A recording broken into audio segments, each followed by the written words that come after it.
beki wao, nikamwangalia Godi Yanga kitambi, nikaanza kuangalia watu, nikasema Tobi akiwepo ndani anapiga sana free kick. Yule jamaa amecheza mpira kwa level nyingi sana, ingawa tu kwenye Premier ndo hajacheza. Kwa hiyo uwepo wake uwanjani alifanya timu kidogo ikawa ina balance, lakini pia hata uelewano ulikuwa mkubwa, kwa sababu kama uliona kuna namna ambavyo alikuwa anaituliza timu. Kuna muda papara zikiwa nyingi anamwambia calm, na unaona namna ambavyo pasi zinapigwa, mipira inafika mbele.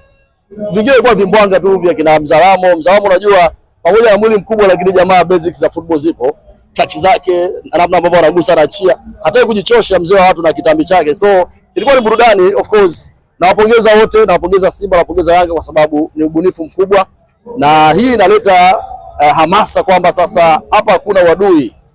Nje ya football kuna urafiki, kuna ushikaji, kuna undugu. Sasa siku zote tunaweza kuona undugu tu akisaidiana wakiwa barabarani, lakini leo tumeona ule wa live wamecheza mpira umeisha, ingawa huku mwisho vurugu zikaibuka kwa sababu alitaka kumaliza mechi mapema.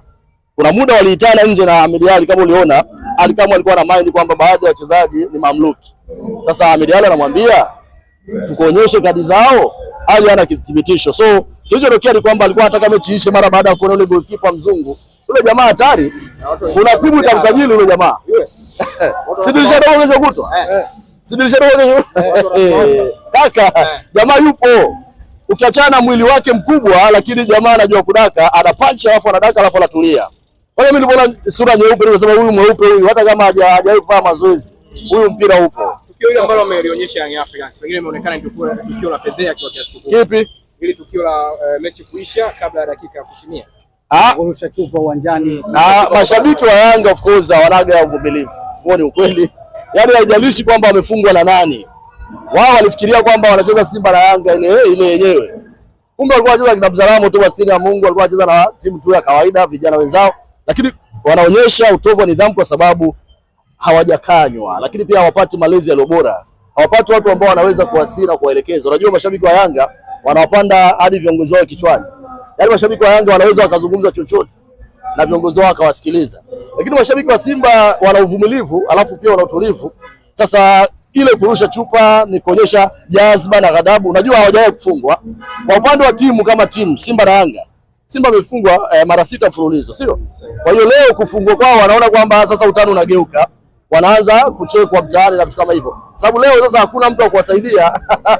Unajua siku zote ilikuwa ni kwamba ukifungwa mashabiki wao kwa wao ndio wanavutana. Sasa leo mashabiki wamefungwa mdomo. Sasa labda wasaidiwe sasa na nani? Na wachezaji. Wachezaji ndio waanze kuhojiwa, waanze kulia kama ambao walikuwa wanalia wao, sio? Sasa ile inawauma kwamba tutawaambia nini watu? Tutawaambia nini wake zetu? Tutawaambia nini wachumba zetu? Watu leo wametoka huko unajua wameaga vizuri. Mama tunarudi baadaye. Lakini sasa wamefungwa midomo kwa walipata hasira na vitu kama hivyo. All in all nafikiri ni mwanzo mzuri. Kama hiki kitu itaendelea itakuwa na taswira bora sana, na naamini kwamba pia uwekezaji utakuwa mkubwa, watu watatia sana pesa kwa sababu inaleta mvuto. Tumeona leo ladha tofauti. Tumeona Kingamuzi ameenda pale amefanya kazi yake. Lakini goli la Dr. Mohamed Hamisi hamjaniuliza bwana. Mbona hamjaniuliza? Uje huko. Dr. Mohamed Hamisi aliwaambia nitawafunga. Alisema mapema nitawafunga, watu wakawa na chukulia poa. Yule jamaa anaanza mazoezi pale Sinza Star pale.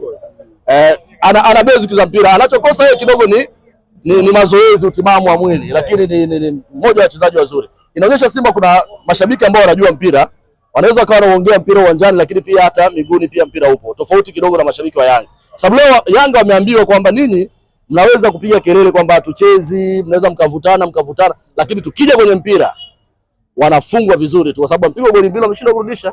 Mwisho wa siku analeta vurugu, mwishoni wanataka game ishe vibaya, sio? So kwangu mashabiki wa Simba kuna kitu cha tofauti wanacho na wanapaswa kupongezwa.